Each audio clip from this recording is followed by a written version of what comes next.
आइए हनुमान बिराजिए, कथा कहूँ मति सार। गादी धरूं प्रेम सहित, पधारिए पवन कुमार। जय सिया राम बाबा जय जय सिया राम। जय सिया राम बाबा जय जय सिया राम। संक्षिप्त आनंद रामायण मनोहर कांड सर्ग 7। श्री राम जी को प्रसन्न करने के उपायों का वर्णन, श्री राम नाम लेखन की विधि तथा उद्यापन विधान, श्री कृष्ण युधिष्ठिर संवाद में राम नाम जप के प्रभाव का वर्णन, श्री कृष्ण का युधिष्ठिर को श्री राम जय जय राम इस मंत्र का उपदेश तथा मंत्र का महात्म्य बतलाना, आनंद रामायण के पाठ का महात्म्य, राम नाम की महिमा, शिव और राम में अभेद का वर्णन। श्री विष्णुदास बोले, हे गुरु राघवेंद्र, श्री राम जी अन्य जिस किसी उपाय से प्रसन्न होते हो उस विषय को मुझे बताने की कृपा करे। श्री रामदास बोले, हे विष्णुदास, मैं तुम्हें जो बात बताने जा रहा हूँ उसे तुम सुनो। भगवान श्री राम जी को प्रसन्न करने के लिए मनुष्यों को चाहिए कि वे किसी पत्र कागज आदि पर प्रतिदिन 900 अथवा 108 राम नाम लिखकर उसकी पूजा करे। इस प्रकार से 1 करोड़ अथवा 1 लाख राम नाम लिख लेने के अनंतर उसके दशांश संख्या की आहुतियों से यथाविधि हवन करे। हवन भगवान श्री राम की पूजा के अनंतर इदम विष्णु इस ऋचा के द्वारा, घृत मिश्रित तिलों के द्वारा अथवा खीर से अथवा नवान से आहुति प्रदान करनी चाहिए। हवन के अंग के रूप में किए जाने वाले श्री राम, सीता, हनुमान आदि इस नवायतन के पूजन में आसन के लिए भद्रासन की संरचना करे। वह भद्रासन अष्टोत्तर सहस्र रामलिंगात्मक हो अथवा अष्टोत्तर शत रामलिंगात्मक हो अथवा अष्टोत्तर सहस्र रामत्तो भद्रात्मक हो अथवा अष्टोत्तर शत रामतो भद्रात्मक हो। इस प्रकार से हवन, राम नाम लेखन या पूजन आदि जो कुछ भी किया जाए उस सब को अत्यंत भक्ति पूर्वक श्री रघुनाथ जी को समर्पित कर दे। विष्णुदास बोले, हे गुरु, आपने शुभ फल प्रदान करने वाले श्री राम नाम लेखन के विषय में तो बताया, किंतु उसका उद्यापन कैसे किया जाता है यह नहीं बताया। कृपा करके आप उसे भी बताएं। श्री रामदास बोले, हे शिष्य, मैं श्री राम नाम लेखन के उद्यापन के संबंध में आगे भविष्य में होने वाली एक मनोरम कथा को भूतकाल में हुई घटना के रूप में विस्तार से बताता हूँ। तुम ध्यान से सुनो। द्वापर युग की बात है। महाराज पांडु के पुत्र पराक्रमी राजा धर्मराज युधिष्ठिर जब अपने राज्य से च्युत हो गए तो वे अपने अर्जुन आदि भाइयों तथा माता आदि को साथ लेकर वन में निवास करने लगे। उन्हीं दिनों किसी समय भगवान श्री कृष्ण राजा युधिष्ठिर से मिलने के लिए वन में गए। उस समय राजा युधिष्ठिर ने भगवान श्री कृष्ण की भली भांति पूजा करके उनसे इस प्रकार का प्रश्न किया। युधिष्ठिर बोले, हे देव, हे जगत के स्वामी, आप भक्तों को वर प्रदान करने वाले हैं। हे प्रभु, यदि आप मुझ पर प्रसन्न हैं तो मैं आपसे सब कुछ पूछना चाहता हूँ। हे देवेश, मैं इस समय अपने राज्य से च्युत हो गया हूँ, अतः आप कोई ऐसा व्रत मुझे बताने की कृपा करें जो लक्ष्मी की प्राप्ति कराने वाला हो, पुण्यदायी हो और पुत्र पौत्रों की वृद्धि करने वाला हो। श्री कृष्ण बोले, हे राजन, यदि आप मुझसे गुह से भी गुहत्तम व्रत के विषय में सुनना चाहते हैं तो मैं उसे बताता हूँ। आप अत्यंत श्रद्धा से सुने। राम नाम के जप से बढ़कर कोई दूसरा साधन नहीं है जो धन संपदा एवं मोक्ष को प्रदान कर सके। यह तेजो रूप और अव्यक्त है। इसी कारण श्री राम नाम के जप एवं कीर्तन से मनुष्य श्री राम के स्वरूप वाला ही हो जाता है। यही बात श्री राम जी ने हनुमान जी को भी बताई थी। युधिष्ठिर बोले, रुक्मणी के स्वामी हे सुमते, श्री राम जी ने हनुमान जी को कब इस मंत्र का उपदेश दिया, न उसे आप विस्तार से बताने की कृपा करें। श्री कृष्ण बोले, पूर्व काल में श्री राम अवतार की बात है। सुरारीर दशानन रावण ने देवी सीता का जब हरण कर लिया था, तब उस समय श्री राम ने हनुमान को अपने समीप बुलाकर उनसे कहा था। श्री रामचंद्र बोले, हे पवन पुत्र, हे महावीर, सीता का पता लगाने के लिए तुम दक्षिण दिशा में जाओ और उनका पता लगाओ। श्री हनुमान बोले, हे रघुनाथ, हे जगन्नाथ, दक्षिण दिशा में तो विशाल समुद्र और वहां बहुत से बलशाली राक्षस भी रहते हैं। फिर समुद्र को लांघने तथा उन राक्षसों को पराजित करने में मैं कैसे समर्थ हो सकता हूँ। श्री रामचंद्र बोले, हे मारुते, रावण आदि राक्षसों पर विजय प्राप्त कराने वाला एक अत्यंत सुगम मंत्र मैं तुम्हें प्रदान करता हूँ, जिसके प्रभाव से तुम सब पर विजय प्राप्त करने में समर्थ हो सकोगे।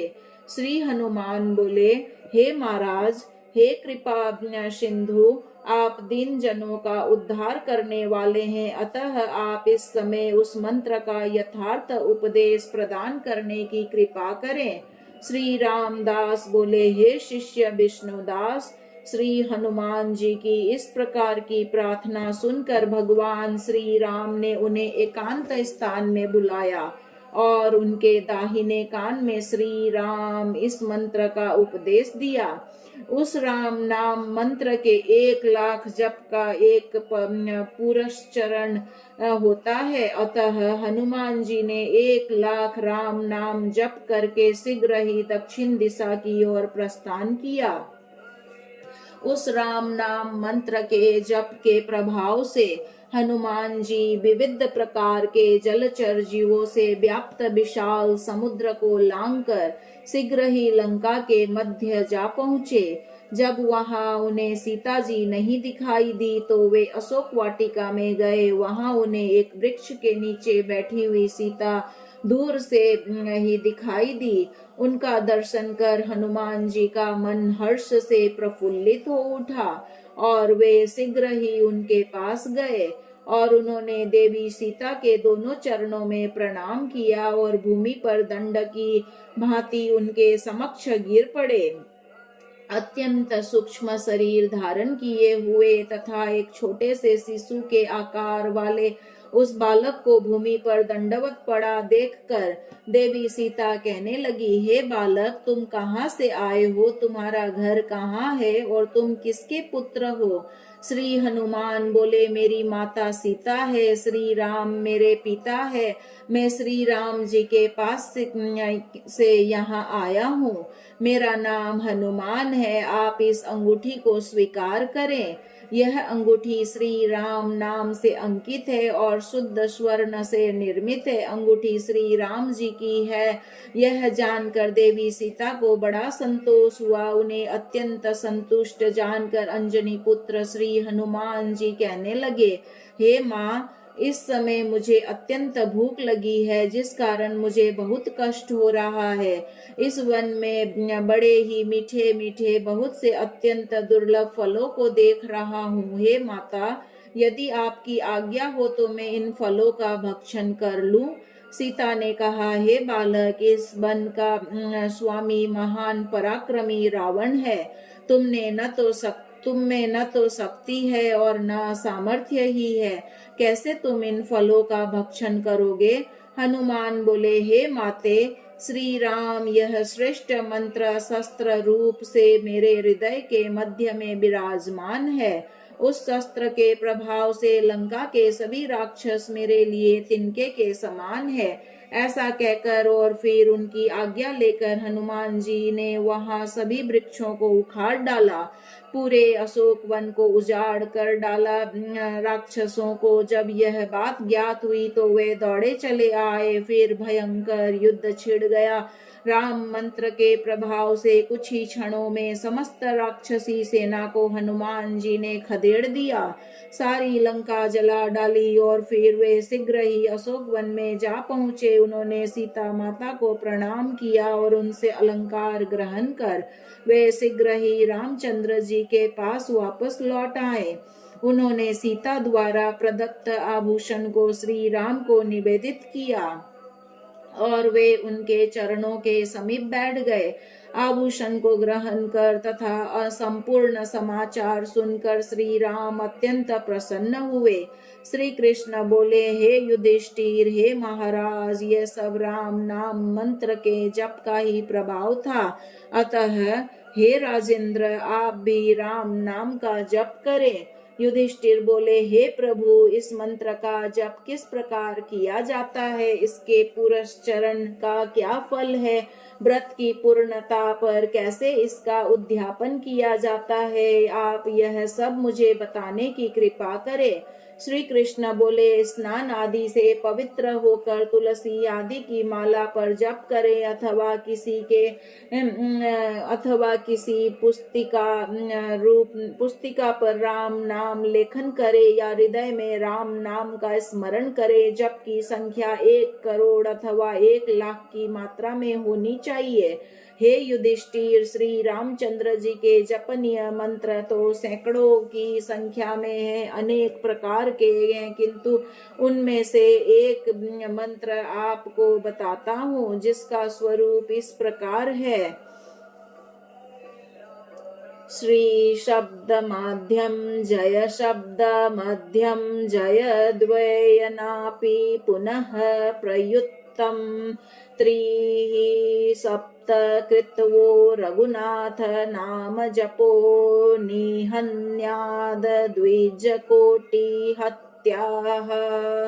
अर्थात सर्वप्रथम राम शब्द के पहले श्री शब्द लगाएं, श्री राम, फिर मध्य में जय शब्द के साथ राम शब्द लगाएं, जय राम, तदंतर जय जय, इन 2 शब्दों को बाद में राम लगाएं, जय जय राम। इस प्रकार से श्री राम जय राम जय जय राम यह मंत्र बनता है।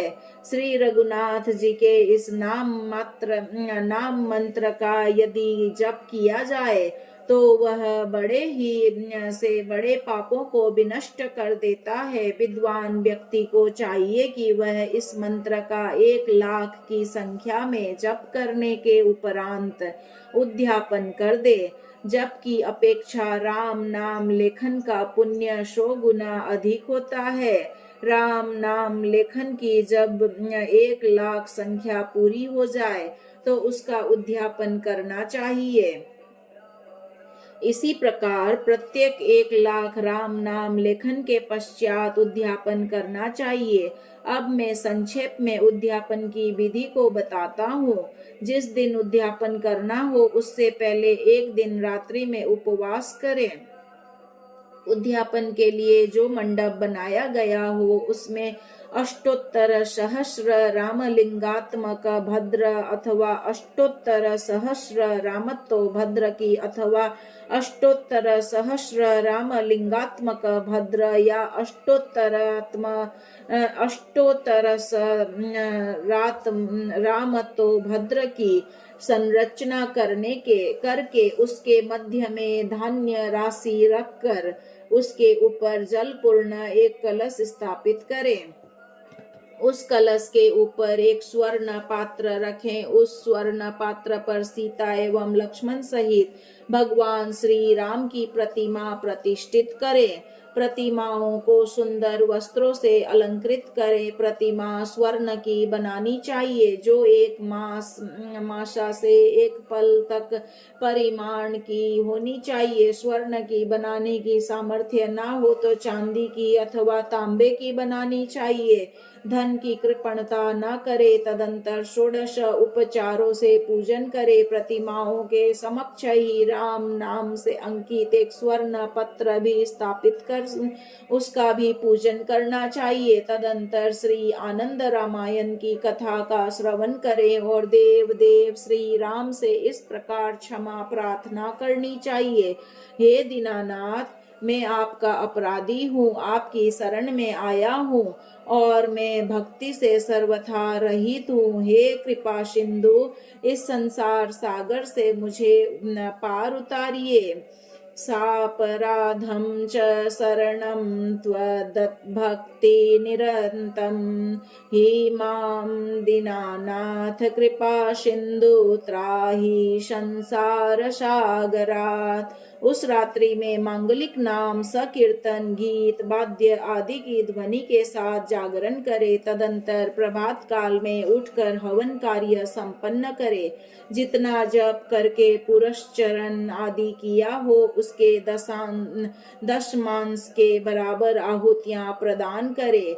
उसके दशमांश के तर्पण करे। गाय के घी अथवा खीर से हवन करना चाहिए। हवन राम मंत्र से करे। तर्पण के दशमांश की संख्याओं में ब्राह्मण भोजन कराएं। व्रत की सांग परिपूर्णता के लिए आचार्य को वस्त्र एवं अलंकारों से सुसज्जित सुवर्ण निर्मित सवत्स गौ भक्ति पूर्वक प्रदान करे। अन्य ब्राह्मणों को भी दक्षिणा प्रदान करे।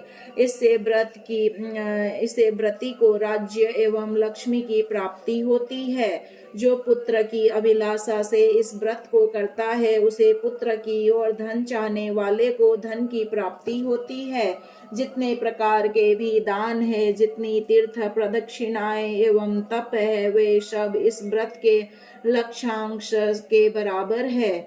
जो इस व्रत को निष्काम भाव से अथवा सकाम भाव से भक्ति पूर्वक करता है उसके लिए किए गए अन्य व्रत एवं तीर्थ यात्राएं आदि इस व्रत के लक्ष्यांश के बराबर ही है। इस आनंद रामायण की श्रेष्ठ पुस्तक को जो लिखकर किसी ब्राह्मण को दान करता है उसे महान पुण्य की प्राप्ति होती है। राम नाम लेखन व्रत का इस प्रकार उद्यापन करना चाहिए। इसी प्रकार उद्यापन की एक दूसरी विधि में आनंद रामायण की जितनी श्लोक संख्या है उतनी संख्या में आहुतियां प्रदान करे। उसके दशमांश से तर्पण करे और उसके दशमांश की संख्या में ब्राह्मण भोजन कराए। यदि श्री राघवेंद्र श्री रामचंद्र जी की प्रसन्नता के लिए लाख पुष्पों के द्वारा पूजनादि कृत्य संपन्न किया हो तो उस पूजन के सांग फल की प्राप्ति के लिए भी उद्यापन करना चाहिए। श्री कृष्ण बोले, हे राजन युधिष्ठिर, इस प्रकार मैंने तुम्हारे समक्ष उद्यापन आदि की विधि को बतलाया।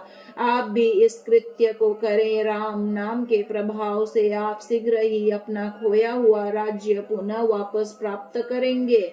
श्री रामदास बोले, हे शिष्य विष्णुदास, यह वृत्तांत सुनकर राजा युधिष्ठिर विधि विधान से इस व्रत विधान को 3 मास तक करेंगे। इसके प्रभाव से उन्हें अपने राज्य की प्राप्ति हो जाएगी। इस राम नाम मंत्र के जप के प्रभाव से अंत में वे भगवान के परम धाम को प्राप्त करेंगे। हे शिष्य, मैंने आगे भविष्य में होने वाले कथानक को तुम्हें बतलाया। जो व्यक्ति श्री राम नाम के इस महात्म्य का अत्यंत श्रद्धा भक्ति पूर्वक श्रवण करता है वह इस संसार में पुत्र पौत्र आदि सौख्य को प्राप्त कर और श्रेष्ठ भोगों का उपभोग कर अंत में मोक्ष पद को प्राप्त करता है।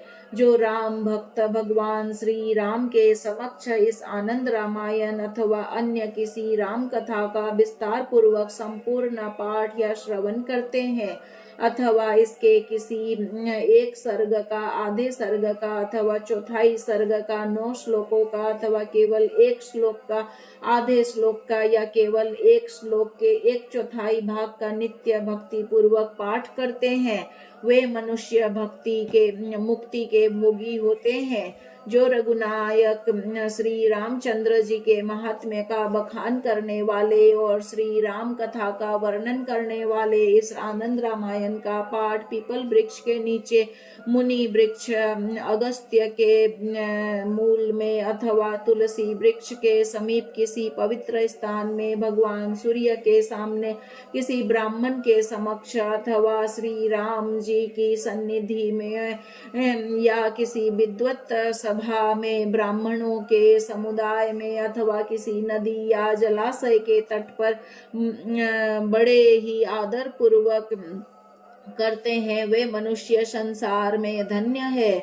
संपूर्ण श्री आनंद रामायण अथवा इसके किसी एक कांड अथवा किसी एक सर्ग को भी लिख कर ब्राह्मण को दान दिया जाए तो उससे महान पुण्य की प्राप्ति होती है। जो ऐसा करने में असमर्थ हो उसे चाहिए कि वह इस रामायण के किन्हीं 9 श्लोकों को लिखकर श्री रामचंद्र जी की प्रसन्नता प्राप्ति के लिए ब्राह्मणों की पूजा कर उन्हें प्रदान करे। यह नित्य दान है। मनुष्यों को चाहिए कि इस नित्य दान को प्रतिदिन अवश्य संपन्न करे। इसके एक सर्ग को प्रतिदिन लिखकर दान करने से नित्य सुवर्ण दान का जो फल प्राप्त होता है वह उसे प्राप्त होता है। इस दान से बड़ा दूसरा कोई उपाय नहीं है जो श्री राम जी को अत्यंत संतोष प्रदान कर सके। अतएव श्री राम जी की प्रसन्नता के लिए इस दान को अवश्य करना चाहिए। 9 सुपारियों सहित 9 तांबूल अन्य उपचारों के साथ पृथक पृथक 9 ब्राह्मणों को दक्षिणा सहित नित्य प्रदान करना चाहिए। जो असक्त हो वह एक श्रेष्ठ तांबूल का दान करे। भगवान श्री राम का सदा पूजन करना चाहिए, सदा उनका ध्यान करते रहना चाहिए। नित्य ही श्री राम का भक्ति पूर्वक बार बार स्मरण करना चाहिए। जिसकी वाणी में निरंतर श्री राम नाम का वास है, जिसके दोनों हाथ श्री राम की पूजा अर्चा और सेवा में निरंतर लगे रहते हैं, जिसके कान नित्य निरंतर ही श्री राम कथा का श्रवण करने की अभिलाषा रखते हैं, जिसके पैर श्री राम तीर्थों रामेश्वरों राम द्वारा प्रतिष्ठापित शैव तीर्थ और राम क्षेत्रों में आवागमन करते रहते हैं, जिनके नेत्र उत्तम उत्तम श्री राम पूजा महोत्सव को देखते रहने की इच्छा करते रहते हैं, वह पुरुष धन्य कहा गया है। जो मनुष्य इस संसार में राम राम एवं राम इस प्रकार से कहते रहते हैं, वे यदि महापातकी भी हो तो मुक्ति को प्राप्त करते हैं, इसमें कोई संशय नहीं है। जहाँ रामचंद्र यह नाम मात्र विद्यमान रहे और जिसकी वाणी वश में रहे, फिर भी वह मनुष्य घोर नरक में जाए, यह एक महान आश्चर्य है। अर्थात ऐसा हो नहीं सकता। यदि किसी के मन में श्री राम नाम मंत्र रूपी अमृत बीज की संजीवनी प्रविष्ट हो गई हो तो चाहे हलाहल विष हो, प्रलय अग्नि हो अथवा साक्षात मृत्यु के मुख में भी वो पड़े तो भी भय की कोई बात नहीं है। श्री राम नाम मंत्र बीज सह संजीवनी चैन मनसी प्रविष्टा हलाहलम व प्रलयानलम व मृत्युर्मुखम व विशताम केतकुतो भी। बैठते समय, निद्रा काल में, भोजन करते समय, खेलते समय तथा आवागमन करते समय नित्य निरंतर श्री राम का स्मरण ध्यान चिंतन करते रहना चाहिए। इस संसार में श्री राम ही एकमात्र मात्र ऐसे हैं जिनके चरित्रों का श्रवण मनुष्यों को करना चाहिए, जिनके नाम एवं गुणों का कीर्तन करना चाहिए, जिनकी कथा का गान करना चाहिए और जिनके उपदेशों का पालन करना चाहिए। स्वर्ग लोक में जिस प्रकार से अत्यंत मंगलकारी अमृत विद्यमान रहता है, उसी प्रकार से इस पृथ्वी पर राम नाम रूपी अमृत है, जो कभी भी समाप्त नहीं होता, सदा परिपूर्ण रूप से विद्यमान रहता है। इस संसार में वही धन्य है, दूसरा कोई नहीं, जो अपने शरीर में गोपी चंदन धारण किए रहता है, जिसके शरीर में राम मुद्रा अंकित है, जो नित्य निरंतर श्री राम के नाम का जप कीर्तन करता रहता है, जो नित्य तुलसी काष्ठ की माला को धारण किए रहता है, जो शंख चक्र गदा एवं पद्म चिन्हों को धारण किए रहते हैं और जिसका मन नित्य निरंतर श्री राम में लगा हुआ है, वही पुरुष सब पुरुषों में श्रेष्ठ है, जो सदैव श्री राम के नाम का कीर्तन करता रहता है। और वह पुरुष सब प्रकार से निंदनीय है, जो श्री राम के नाम का कभी भी स्मरण नहीं करता। जो मनुष्य भगवान शिव में अनन्य भक्ति करते रहते हैं, किंतु श्री राम की निंदा करते हैं, वे इस संसार में गर्दभ की भांति जाने चाहिए। श्री राम को ही शिव समझना चाहिए और शिव को ही रघुत्तम श्री राम समझना चाहिए। इन दोनों में कोई भेद नहीं समझना चाहिए। जो मनुष्य इन दोनों में भेद समझता है, वह नरक प्राप्त करता है। इस संसार में जो पुरुष शिव और राम में भेद मानता है, बकरी के गले के स्तन के समान उसका जीवन व्यर्थ है। भगवान शंभु के हृदय देश में श्री राम बसते हैं और श्री राम के हृदय में भगवान शिव विराजमान रहते हैं। मनुष्यों को चाहिए कि वे अनेक प्रकार के कुतर्कों को द्वारा इनमें भेद की कल्पना ना करे। जो राम इन दो अक्षरों को नित्य जपते रहते हैं, उन्हें फिर किसी से कोई भय नहीं, वे मनुष्य जीवन मुक्त ही है। जिस पुरुष के शरीर में राम मुद्रा अंकित रहती है, उसे देखकर यमराज के दूत भयभीत होकर दसों दिशाओं में उसी प्रकार भाग जाते हैं, जिस प्रकार सिंह को देखकर हाथी भाग जाते हैं।